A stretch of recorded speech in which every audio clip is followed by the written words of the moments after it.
అన్ననగర్ లో ఉంటారా మీరు? అన్ననగర్. ఎట్లనే ఇక్కడ రోడ్లు వెడల్పు చేస్తామన్నారు, డ్రైనేజ్ చేస్తామన్నారు, కనీసం 30 మట్టి తీసిరా? ఇంతవరకు అయితే ఏం లేదు. ఇప్పుడు ఎంత 2 సంవత్సరాలు ఇప్పుడు రేవంత్ రెడ్డి గెలిచి వచ్చినాయా? ఇక్కడనైతే ఎవరికి రాలే మరి ఇప్పటి వరకు. వచ్చిన సందాలు ఇప్పుడు మా ఆటోలలో కూడా ఇస్తున్నారు. ఇంతవరకు అయితే ఎవరు, ఇప్పుడు మేము ఎంత 40 మంది ఉన్నాము, ఇప్పటి వరకు అయితే ఏ డ్రైవర్ ఇస్తున్నారు. ఉప ఎన్నికలు వచ్చినప్పుడు రేవంత్ రెడ్డి కూడా వచ్చిండు. అంటే కొంతమందికి ఇక్కడ పర్మనెంట్ గా అడ్రస్ ఉన్న వాళ్ళకు, ఇల్లు లేని వాళ్ళకి ఇస్తా అని చెప్పారు. అదే వాళ్ళకైనా వాళ్ళకు ఇప్పటి వరకు అయితే ఎవరికి రాలే. ఏ ఒక్క డ్రైవర్ కు రాలే. మేము 40 మంది ఉన్నాం ఇక్కడ. జూబ్లీస్ ప్రజలకు ఏం చెప్తారా? జూబ్లీస్ లో కూడా ఎన్నికలు వచ్చినాయి. ఎట్లా మీరు ఇక్కడ ఓటేసారు, మీకేమో పనులు కాలేదు అంటున్నారు, మరి వాళ్ళకేం చెప్తారు? ఏ ఒక్క అభివృద్ధి పని అయితే లేవు.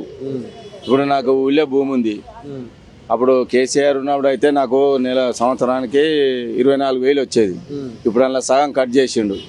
నాకు ఇప్పుడు ఎంక్వైరీ చేస్తే నువ్వు బరాబర్ చేయాలి. ఇప్పుడు అలాంటి డెవలప్ కానీ, ఇప్పుడు పైసలు ఇచ్చేటి కానీ, కొంతమంది మా ఊళ్ళో ఇల్లు కూడా కొట్టిర్రు. ఇల్లు కొత్త ఇల్లు ఇస్తాం, అవి లేవు. ఇప్పుడు ఇట్లా మనం మాట్లాడి చెప్పుకున్నాడు కదా, ఏడను ఇలాంటి ఇంటర్వ్యూ పెట్టినా కూడా మనం అంతా లైవ్ లో చూస్తాం. ఎక్కడ పెట్టినా కూడా డెవలప్ పోయినా లేదు. ఇప్పుడు మా చేస్తామని చెప్తున్నారు కానీ, చేస్తామని చెప్పారు కానీ చేస్తలేరు కదా. ఇప్పుడు ఒకటి చేసి చూపించాలి కదా, చెప్పడానికే సరిపోతుంది.